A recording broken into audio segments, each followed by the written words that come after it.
ಬಗೆದಷ್ಟು ಬಯಲಾಗ್ತಾ ಇದೆ ಐಶ್ವರ್ಯ Gowda ಕಳ್ಳಾಟ. Block ಮನಿಯನ್ನ white ಮಾಡೋದಕ್ಕೆ Aishu master plan ಮಾಡಿದ್ದು ಅನ್ನುವಂಥದ್ರ ಬಗ್ಗೆನೂ ಕೂಡ ಈಗ ಈಕೆ ಮೇಲೆ ಆರೋಪ ಕೇಳಿ ಬರ್ತಾ ಇದೆ. ವಂಚನೆ ಮಾಡೋದಕ್ಕೆ ತನ್ನ ಹೆಸರನ್ನ ಕೂಡ ಈಕೆ ಬದಲು ಮಾಡ್ಕೊಂಡಿದ್ಲಂತೆ. ನವ್ಯಶ್ರೀ ಹೆಸರನ್ನ ಐಶ್ವರ್ಯ ಅಂತ ಹೇಳಿ ಈಕೆ ಬದಲು ಮಾಡ್ಕೊಂಡಿದ್ಲು ಅನ್ನುವಂಥದ್ದು ಈಗ ಸದ್ಯಕ್ಕೆ ಪೊಲೀಸರ ಮೂಲಗಳಿಂದ ಸಿಕ್ಕಿರುವಂಥ ಮಾಹಿತಿ.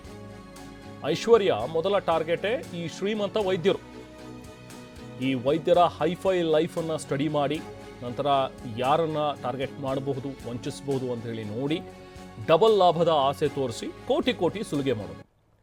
5 ತಿಂಗಳಿಗೆ 5%, 10% ಹಣ ರಿಟರ್ನ್ಸ್ ಕೊಡ್ತಾ ಇದ್ಲಂತೆ.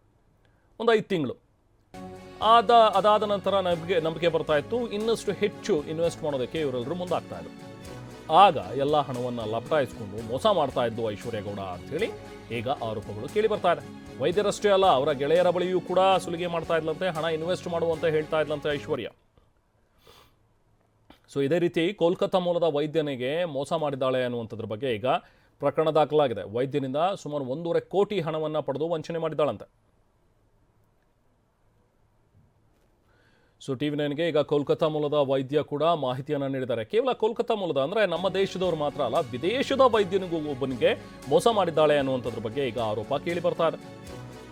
ವಿದೇಶಿ ವಿಜ್ಞಾನಿಯೊಬ್ಬರ ಮೂಲಕ ವೈದ್ಯನ ಪರಿಚಯ ಮಾಡ್ಕೊಂಡಿದ್ದಾರೆ. DK ಶಿವಕುಮಾರ್ ಮತ್ತು DK ಸುರೇಶ್ ಅವರ ಸಂಬಂಧಿ ನಾನು ಅಂತ ಹೇಳಿ ವಂಚನೆಯನ್ನು ಮಾಡಿದ್ದಾಳೆ ಅಂತೇಳಿ ಐಶ್ವರ್ಯ ಮಾತು ನಂಬಿ ಹಲವು ಬಾರಿ ವೈದ್ಯನ ಬಳಿ ಐಶ್ವರ್ಯ ಹಣ ವಸೂಲಿ ಮಾಡಿದ್ದಾಳಂತೆ.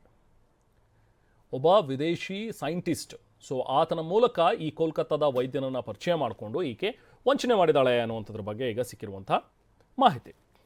ಹೆಚ್ಚಿನ ಮಾಹಿತಿ ಪಡೆಯೋಣ. ನಾವು ಪ್ರತಿನಿಧಿ ಶಿವಪ್ರಸಾದ್ ನಮ್ಮ ಜೊತೆಗೆ ಈಗ ಜಾಯ್ನ್ ಆಗಿದ್ದಾರೆ. ಶಿವಪ್ರಸಾದ್, ಈಗ ಐಶ್ವರ್ಯಾಳ ಪ್ರಕರಣಗಳು ಒಂದೆರಡಲ್ಲ, ಅದು ಬಗೆದಷ್ಟು ಇನ್ನೂ ಬಯಲಾಗ್ತಾನೆ ಇದೆ. ಬಹುಶಃ ಇದು ಇನ್ನೂ ಬಿಗಿನಿಂಗ್ ಅನ್ಸುತ್ತೆ, ಇನ್ನೂ ಸಾಕಷ್ಟು ಜನ ಹೊರಗಡೆ ಬಂದು ಕಂಪ್ಲೇಂಟ್ ಕೊಡಬಹುದು ಅಂತ ಅನ್ಸುತ್ತೆ. ಈಗ ಸದ್ಯಕ್ಕೆ ವೈದ್ಯರು ಕೊಟ್ಟಿರುವಂಥ ಒಂದು ಕಂಪ್ಲೇಂಟ್ ಏನು, ಹೇಗೆ ಈಕೆ ವೈದ್ಯರಿಗೆ ಪರಿಚಯ ಅಲ್ಲಂತೆ, ಈ ವೈದ್ಯ ಹೇಗೆ ಈಕೆಯ ಬಲೆಗೆ ಬಿದ್ದು ಮೋಸ ಹೋಗಿದ್ದಾರೆ ಅಂತ ಏನು ಹೇಳ್ತಾರೆ?